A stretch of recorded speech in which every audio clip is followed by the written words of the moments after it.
Olá, a graça e a paz. Sou o professor Paulo Azaf. Esse é o módulo de Cristologia e hoje nós vamos para a nossa quinta aula, que será sobre os ofícios de Cristo. Te convido, feche os seus olhos, por gentileza, vamos orar. Senhor e Pai, nós oramos a Ti, ó Deus, neste momento. Te pedimos, Senhor, que fale conosco através desta aula, nos ensine, Senhor, que possamos, ó Deus, ter o nosso coração aquecido, a nossa mente iluminada pelo Teu Santo Espírito, para absorver tudo o que vai ser ensinado sobre a Tua Palavra. Que através desse ensino possamos amar mais a Jesus, Teu Filho que enviaste, e também a Ti, Senhor. Em nome de Jesus oramos. Amém. E graças a Deus. Amém? Então hoje nós vamos ver sobre os ofícios de Cristo. Nós vemos na Bíblia que Moisés, ele foi o mediador da antiga aliança e Cristo é o mediador da nova aliança. O mediador é uma pessoa escolhida para estar entre, para mediar, um intermediário, alguém que está entre duas partes. E de um ponto de vista teológico, há um único mediador entre Deus e os homens, que é Jesus Cristo. Moisés era apenas o mediador da antiga aliança, mas o único mediador que existe entre Deus e homens, como está em 1 Timóteo 2,5, é Jesus Cristo. Mas haviam três tipos de mediadores no Antigo Testamento. Cada um deles foi escolhido por Deus para uma tarefa específica e capacitado pelo Espírito para cumprir essa tarefa. Esses três ofícios do Antigo Testamento eram o de profeta, o de sacerdote e de rei. Nós vamos ver como Cristo cumpre esses três ofícios em sua vida. Então, primeiro, o de profeta. No Antigo Testamento, o profeta ele era um porta-voz de Deus. Deus ele não falava diretamente ao povo de Israel, ele levantava profetas, ele colocava suas palavras na boca desses homens para que eles transmitissem tudo quanto o Senhor Deus queria falar para o povo. E quando o profeta se levantava, Deus estava por detrás dele. Quando o profeta se levantava, ele sempre, antes de dizer, ele dizia, olha, assim diz o Senhor, porque era o Senhor quem estava falando por meio dele.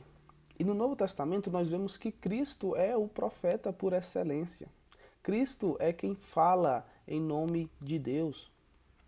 Ele atende esse ofício de profeta. A mulher samaritana, lá em João 4,19, ela disse, olha, Senhor, vejo que tu és profeta. E Jesus não é somente o profeta, não somente proclama a palavra de Deus, ele mesmo é a palavra de Deus. Jesus, ele é o cumprimento da profecia, ele é a palavra de Deus encarnada. Veja o que o autor de Hebreus escreve, Hebreus 1, versículo 1 e 2. Havendo Deus outrora falado muitas vezes, de muitas maneiras aos pais pelos profetas, nestes últimos dias nos falou pelo Filho, a quem constituiu herdeiro de todas as coisas, pelo qual também fez o universo. Jesus é o profeta fiel do Novo Testamento. E não é apenas o sujeito da profecia, ele é também o objeto da profecia. Ele não apenas falou sobre o futuro, e sobre as profecias, mas ele é o cumprimento das profecias. E ele é o objeto, o foco de todas as profecias principais do Antigo Testamento. Então Jesus ele atende o ofício de profeta e também ele atende o ofício de sacerdote. Diferente dos profetas do Antigo Testamento que ficavam de frente para o povo, o sacerdote ele ficava de frente para Deus e de costas para o povo. Ele intercedia pelo povo diante de Deus. Ele orava pelo povo, oferecia sacrifícios pelo povo. E os principais sacrifícios eram oferecidos no dia da expiação, no qual o sumo sacerdote fazia o sacrifício, primeiro por seus próprios pecados e depois pelos pecados do povo. E esse sacrifício tinha que ser repetido anualmente. Jesus, ele é o nosso sacerdote. No Novo Testamento, na carta aos Hebreus, está escrito ali detalhado como Jesus atende esse ofício de sacerdote. Uma das principais evidências do sacerdócio de Jesus é o fato também de que ele não precisa oferecer sacrifícios por ele mesmo. Ele não precisa sacrificar por ele mesmo, como fazia o sumo sacerdote, porque ele não tem pecado nenhum. Ele é puro, ele é santo. E o sacrifício que Jesus ofereceu não precisa ser repetido anualmente. Ele foi feito de uma vez por todas. Em Hebreus 10:4 nós vimos que o sangue de animais, de touros, de bodes, não removem pecados. Mas Jesus Cristo derramou seu próprio sangue. Jesus Cristo, ele é sacerdote para sempre, segundo a ordem de Melquisedeque. E ele continua a sua obra mediadora até os dias de hoje. Jesus continua executando, aplicando essa obra que ele realizou há um tempo atrás. Ele intercede por seu povo até os dias de hoje. E assim como Cristo é tanto o sujeito quanto o objeto da profecia, ele também é o sujeito e o objeto do sacerdócio, porque ele é o sacerdote e ele também é o sacrifício. Ele se entregou, ele se sacrificou por nós. Ele é o sacerdote perfeito, o mediador perfeito, agora e para sempre. Então Jesus é o nosso profeta, Jesus é o nosso sacerdote e Jesus também é o nosso rei. O terceiro ofício é o de rei. E muitos têm dificuldade de conciliar o fato de um rei ser o mediador, no Antigo Testamento. Mas se nós voltarmos às raízes do Antigo Testamento, nós vamos ver que isso era verdade. O rei de Israel não era autônomo, ele era alguém que colocado por Deus e ele tinha autoridade dada por Deus, recebia o seu ofício por Deus. E o que ele tinha que fazer era estar sob a lei de Deus e ajudar a estabelecer esta lei entre o povo, para que o povo guarde e mantenha essa lei. Só que, infelizmente, a história dos reis do Antigo Testamento era marcada por corrupção, por desvios, Os monarcas, eles fracassaram em cumprir essa responsabilidade. O modelo mais próximo do ideal é o do rei Davi. Mesmo assim, também se corrompeu, também pecou. Mas Davi introduziu uma era monárquica de ouro em Israel, Tanto que o povo ansiava ver a restauração do reino davídico, depois de sua morte. E Deus falou por meio do profeta Amós, Amós 9:11.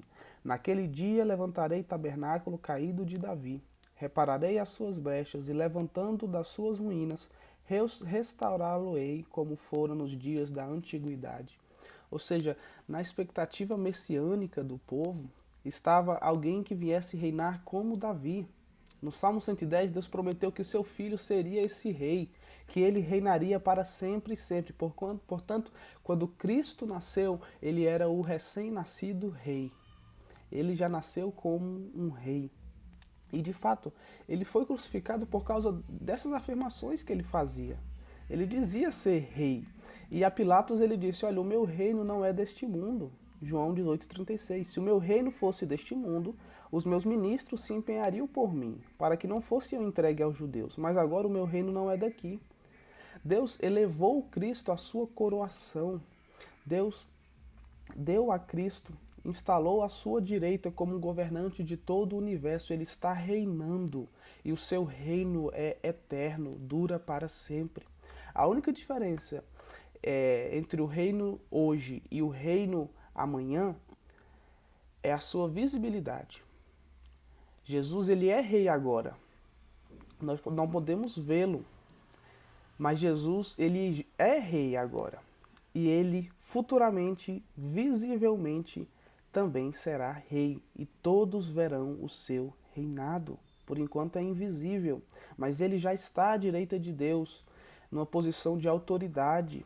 Ele é a posição de autoridade política maior de todo o universo. Está sobre Jesus. Não somente do Brasil, mas de todo o mundo.